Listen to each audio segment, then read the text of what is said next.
what the mainstream media reads. Well, aren't we glad for that? Well, now, I have another question, though. Okay, you've got a lot of fans here, but I need to ask you, what's your real name? My real name is Joan Edwards, and I'm from Ringgold, Georgia. Sorry, folks, that was a little bait and switch. We apologize for that. But does she look like Sarah Palin or what? Well, this lady actually goes to my church, and we are just honored to have Sarah in our presence every Sunday. And though I really wanted her to drop in just for a minute. She's a tremendous singer, but her son had a minor surgery today, so she couldn't join us in the singing part.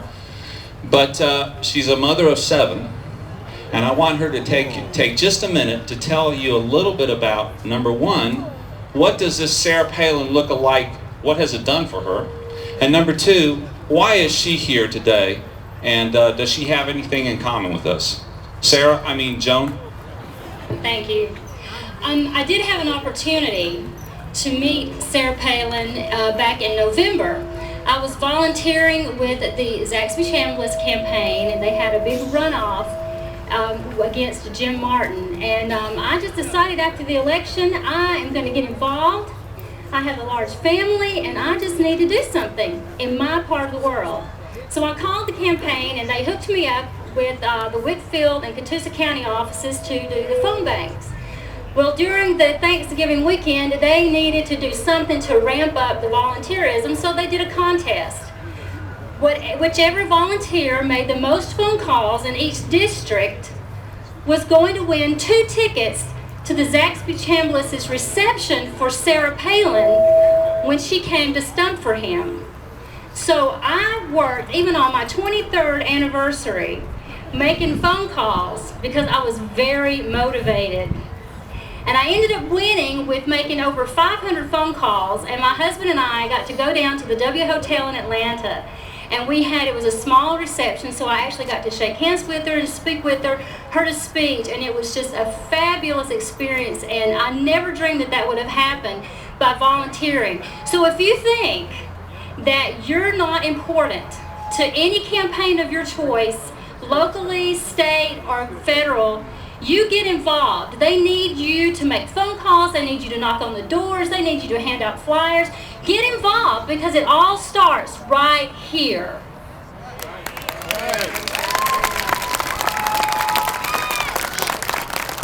I have been a homemaker for 23 years, and my family has always been a one-income family.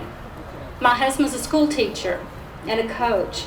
Money is always tight, and I tell you, it would be nice if we could keep a little more of our own money. Amen. We have 7 children, and so we have to really, really manage.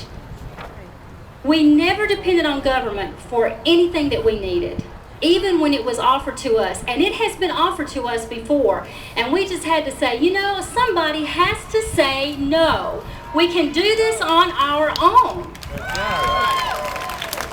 We're responsible. You're responsible. We are responsible for our own households and for our own lives.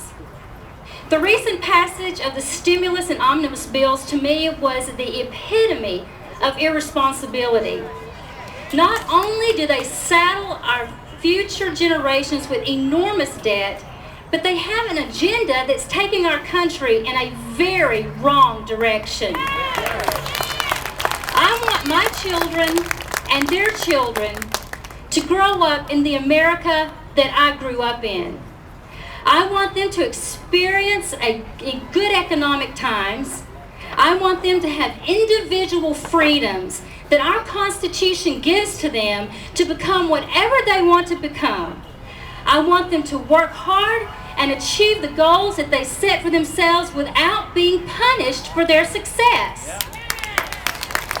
And the only way that those opportunities will be afforded to my children is for them to grow up in a capitalist nation where free markets are not stifled by big government and bailouts of private institutions.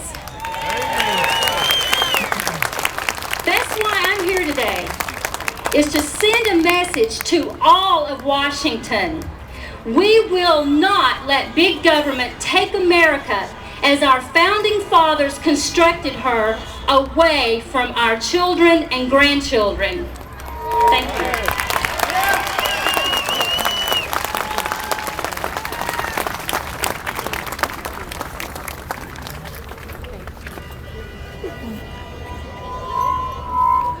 My name is Mo Kaya. The Constitution of most of our states and of the United States assert that all power is inherent in the people, that they may exercise it by themselves, that it is their right and duty to be at all times armed, and that they are entitled to freedom of person, freedom of religion, freedom of property, and freedom of press. Thomas Jefferson.